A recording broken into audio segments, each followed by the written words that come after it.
El diputado independiente Karim Bianchi presentó un proyecto de ley que busca un segundo retiro del 10% de los fondos previsionales, iniciativa que en caso fue rechazada por el gobierno y al interior de la oposición no ha contado con la adhesión esperada. Para hablar del tema nos acompaña precisamente el diputado Bianchi. Diputado, bienvenido a Canal 24 Horas, muy buenas tardes. Buenas tardes, Andrés, muchas gracias. Diputado, entremos un poco en materia para que nos explique un poco las similitudes y las diferencias respecto al primer proyecto que fue aprobado con amplia adhesión y la derrota política que significó para la moneda. ¿Qué significa este segundo 10%?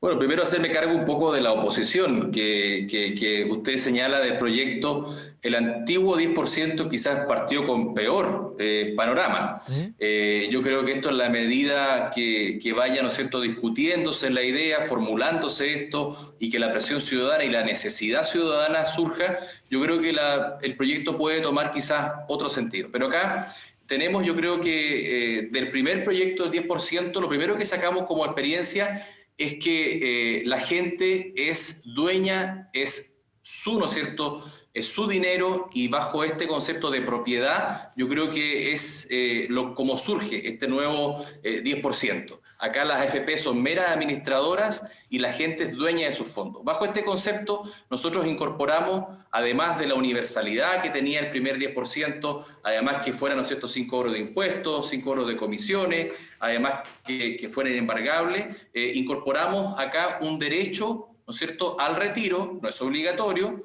de un segundo 10%, con una situación de reintegro para que la persona pueda, a futuro, si es que su situación puede mejorar, poder reintegrar esos fondos ¿no es cierto?, a su pensión, y eso también es voluntario. Esa es una de las diferencias, y la otra es el derecho de subrogación en el caso de las pensiones alimenticias. Pero acá la diferencia es que no establecimos un plazo como en el primer 10%, que tiene un plazo de un año. Acá nosotros partimos el mes de diciembre con este retiro, entendiendo que toda la ayuda que hoy día está entregando el Estado, todos los bonos, todo lo que hoy día el Estado ha podido aportar, tiene fecha de vencimiento, que es el mes de diciembre. Por lo tanto, colocamos eso como fecha para empezar a discutirlo desde ya, para no llegar tarde, para no llegar, ¿no es cierto?, cuando ya la gente se le acabe la ayuda, para iniciar la discusión, para que el gobierno pueda también hacer sus planteamientos, y lo hacemos vitalicio. De tal manera de que, por ejemplo, una persona, unos años más, 5 años más, 10 años más, 20 años más, pueda tener alguna necesidad, ya sea, por ejemplo, de salud, de una enfermedad, alguna inversión, algún pie para vivienda, pueda contar con esa propiedad de ese 10% a futuro, y ese, si es que lo desea, puede ser reintegrado como un ahorro que va a estar rentando allí. Sí, esta idea se plantea más parecido también a lo que sucedió en nuestro país vecino, en Perú, que no solamente esto se circunscriba, de acuerdo a lo que usted está proponiendo, a esta coyuntura de la pandemia, del coronavirus, sino que a futuro la persona pueda disponer de esos fondos solamente en un 10% o una mayor cantidad de dinero. Porque, le insisto en el punto, se parece un poco a lo que sucede en Perú, que se abrió la puerta para que las personas, por ciertas razones, incluso los jubilados por cualquier razón, si así lo disponen, pueden retirar hasta el 95%, pero el caso de usted es un monto bastante menor en porcentaje, pero sea por cualquier razón lo pueda sacar. Sí, en el caso de Australia se dio también parecido, se entregó una bonificación que se puede reintegrar. Nosotros creemos, claro, que el caso de Perú, porque podemos comparar, pero hay un caso que yo creo que causa un daño a futuro a las pensiones. Por eso que hemos establecido este monto, que es más prudente, pero entendiendo también un daño menor, pero un daño también. Va a provocar un daño si es que la persona utiliza esos fondos, si es que no es capaz de hacer el reintegro, pero acá tenemos que ser claros. O sea, algunos me dicen, mire, pan para hoy, hambre para mañana, pero la situación de las pensiones es hambre hoy, hambre mañana. La merma va a ser más o menos aproximadamente la misma que el del retiro del primer 10%, que incluso ya estamos viendo cómo están rentando hoy día mejor los fondos.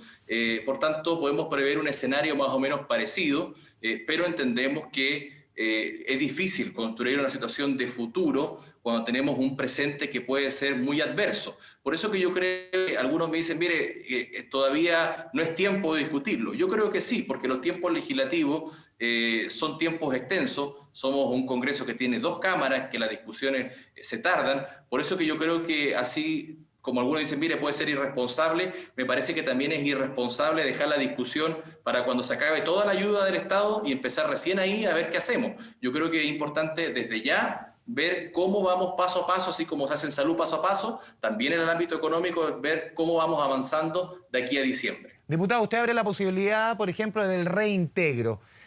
Viéndolo en la práctica, en los números, lo conversamos también en la mañana en otra instancia, diputado.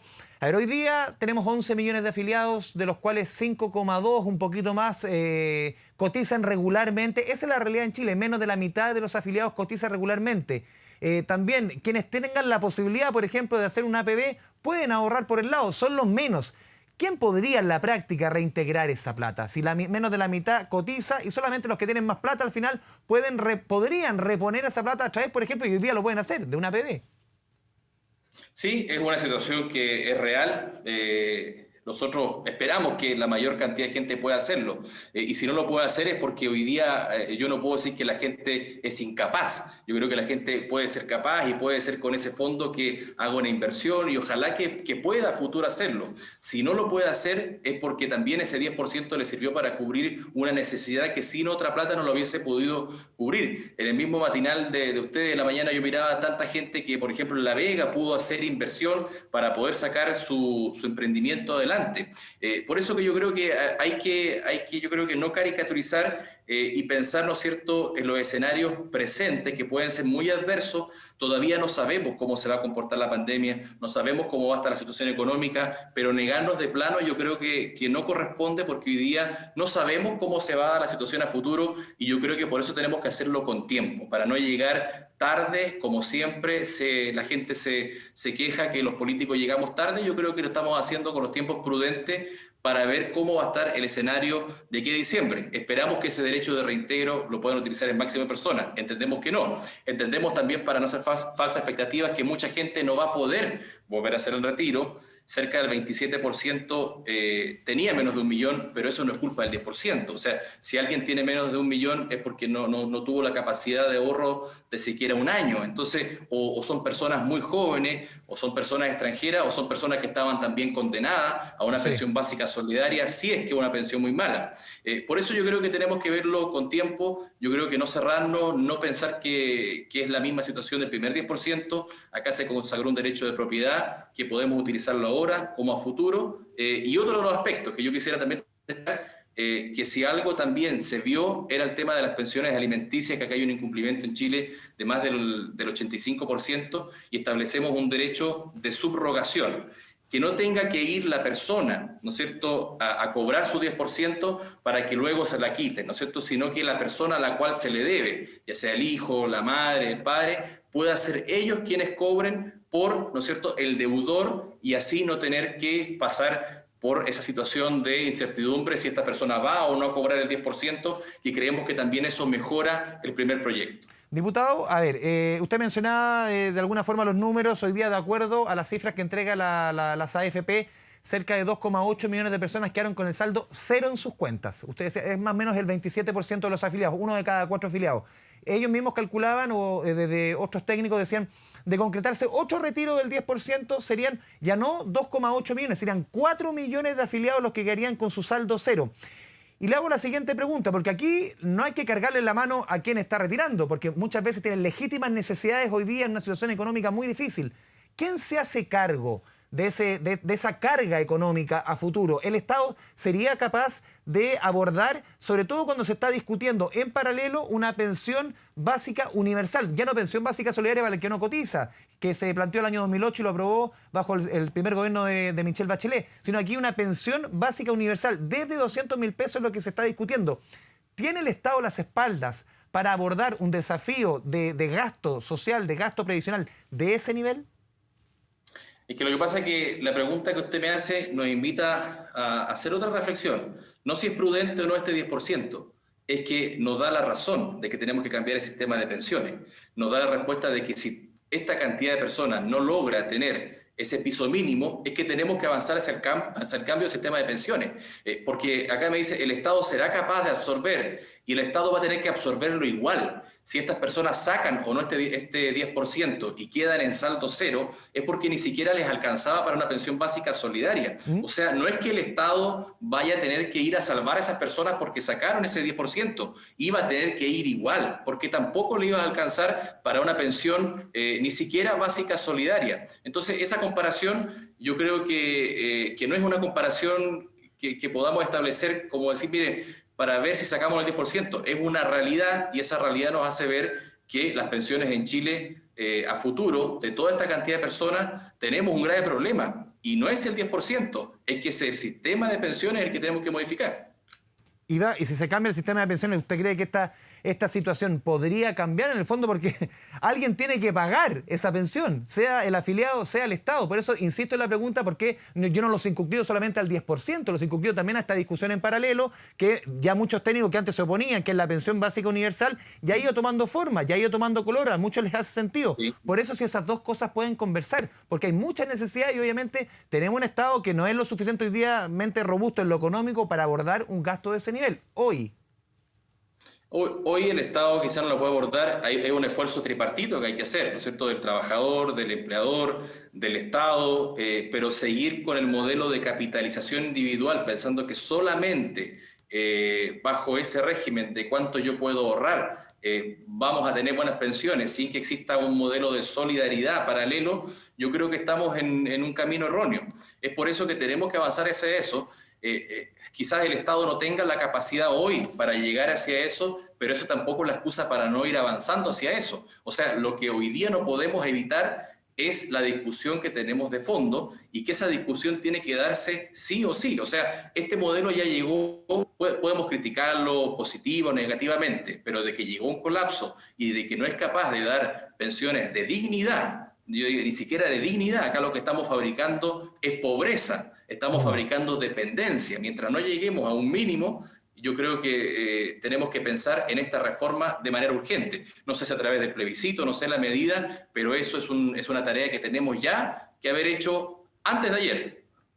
Sí, porque en el mismo sentido, y aquí vamos cerrando, diputado, el tema de la reforma, todos coincidimos que la reforma hay que hacerla aquí y ahora. El tema es que a medida que se vaya acercando esa fecha, esa negociación, vamos vaciando también, en la medida que se vayan implementando estas medidas, vamos vaciando las cuentas individuales. Cuando lleguemos a la reforma, quizás, ¿en qué punto podemos llegar de las cuentas individuales? Si la gente ha sacado, no sé, X cantidad de plata, quizás la reforma ya va a llegar tarde.